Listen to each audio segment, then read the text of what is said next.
হিসাব কিতাব এলোমেলো করে রাখছে, কারে কারে যে দিল বাকি হিমেল ভাই হিসাব। আইছিলাম, যদি একটু বাইরে আইতেন। আরে আশিক ভাই, আপনি বাইরে কেন? ভিতরে আসেন, কথা বলি, আসেন। আচ্ছা চল চল ভিতরে চল। আচ্ছা ভাই আপনি ঢুকেন, আমি আসতেছি। আয় আয় আস্তে আস্তে আয়, অনেক মাল দোকানে। আয় নিচে আয় আয়, বয় এই চেয়ারটাতে বয়। তো আশিক ভাই যাক আইছেন, খুশি হয়েছি। তো এখন কি কেমনে কি খাবেন কোন? না ভাই কিছু খামু না, আমার একটা বাসার আবার ভাড়া উঠাইতে যাইতে হইব।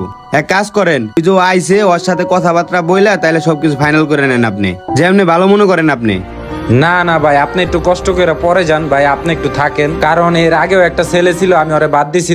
তো কোন বিষয়টার কারণে আমি ওরে বাদ দিছি, আপনি একটু সামনে থাকেন, আমি ওরে বিষয়টা বলি। তো ভাই বিষয়টা হইলো, এক সময় আমি এরকম দোকানে কাজ করছি, আজকে এই পর্যায়ে আসছি অনেক কষ্ট করে।